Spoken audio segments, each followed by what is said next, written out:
When Mike wakes up and wants to make a change in his life, sometimes he wants to start exercising and get into shape. Other times he wants to read more books or start a meditation practice. So he decides that he's going to make this his new habit. The first few days go very well, as Mike feels motivated and excited about it. But as few more days pass, his so-called new habit doesn't excite him. So Mike says to himself, "It's fine, I'll do it tomorrow." Then tomorrow rolls around and he still doesn't feel like doing it again. He says, tomorrow this keeps on happening until his desired new habit is nearly forgotten. However, Mike isn't alone in his struggles, as we've all been there at one point in. But why does this happen? Why is it so hard to follow up on our new habits? Well, one of the reasons is that the habit we're trying to form can seem a little overwhelming. So we have this mental resistance in the beginning. When we are super motivated, it's much easier to do something. For example, going to the gym for 1 hour doesn't seem that hard because the initial motivation is a powerful driving. But when we are motivated, it's also easy to impose some super high expectations on ourselves. We think, okay, so I went to the gym for 1 hour. The first few days from now on, I'll go to the gym for 1 hour every single day. But once that initial motivation fades away after a few days, there is now nothing that's driving us forward. And we haven't really formed a habit yet. That's why when we are unmotivated, we'll probably just keep gym altogether, as dedicating a whole hour to it seems daunting. So instead of relying on motivation to push us forward, we should focus on making our new habit an actual habit. Let me explain what I mean by introducing you to the 2 minutes. When the expectation is to read the whole book, meditate for 1 hour, or run 10 miles, your habit can be quite hard to start. Most of the tasks that you procrastinate on aren't actually difficult to do. You just avoid starting them because you make them seem so. The idea of the 2-minute rule is to trick your brain into thinking that the habit you're about to do isn't hard. So what you want to do is break that big habit down into a small 2-minute version of it. Your goals obviously can be completed in 2 minutes, but every habit can be started in that time. And once you start doing something, it's much easier to continue with it. For example, want to make reading your new habit? Use the 2-minute rule and read just 1 page of a book. The end goal might be to read the whole book, but the expectation should be just to start reading. No matter how little, people often think that reading 1 page is pointless, but a new habit should not feel like a chore, or you'll start to despise it. The actions that follow can be challenging, but the first 2 minutes should be. The point of any habit is to make it a habit in the first place. You're not expected to do it to a maximum degree until you collapse of exhaustion.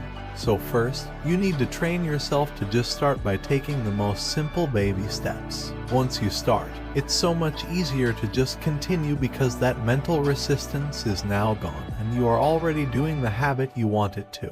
Using the 2-minute rule, your goal should change to something like this. Become a writer becomes write, just 1 sentence. Floss all my teeth becomes floss. 1 tooth run 3 miles becomes put under my running shoes and go outside. All of these things are easy to do, however, they are super important as they are. What gets you? You can't write a book if you can't even write a single sentence. Neither can you be an athlete if you can't put on your running shoes. But even if it's just 1 word or just a walk around the block, it's more than nothing. And more importantly, what you're doing is you're forming and reinforcing them. Eventually, that 1 sentence he wrote turns into a paragraph, which forms a chapter, which in the end becomes a book. But you have to start with that first sentence. Let me give you an example of how I use the 2-minute rule. In my own life, I've always wanted to play the piano, so I bought. For the first week, I was excited and motivated to play, so practicing wasn't a problem. But when the beginner's motivation faded, I started playing less and less. However, I took notice of this, so I set myself a goal to practice every day for 1 hour. Again, for the first few days, it sparked some new enthusiasm and I started playing. But just like before, the motivation eventually waned and the piano started gathering dust. Even if I wanted to play, my brain really disliked the thought of doing 1 hour of grueling practice. so it became much easier to just avoid it altogether. This is when I realized that my high expectations are preventing me from even starting. I thought that whenever I played the piano, I had to practice for at least one. But because of that mentality, I wasn't practicing at all. However, after applying the 2-minute rule, my goal changed dramatically. I changed my objective into a new one: play anything on the piano for just 2 minutes. That's it. There was almost no mentally resistance since playing anything, no matter how badly, for just 2 minutes is a piece of cake. And my brain also liked the idea of doing something so. But the real magic was that it was much easier to continue practicing for longer after that. I mean, I was already sitting there and playing, why not just keep on going? So I did the 2-minute rule, allowed me to make playing the piano a habit, and I actually haven't broken this trick since that day. Every once in a while, there comes a day when I don't feel like playing after those 2 minutes are up, and that's what's more important is that I reinforce my habit consistently. Even if I only play for 2 minutes, I've still done more than someone who decides to not touch their keyboard at all. Ultimately, I can't be a pianist if I can't even play for 2 minutes. So I encourage you to employ the 2-minute rule yourself whenever you are struggling to stick with it. The most important part of any new habit is just getting started.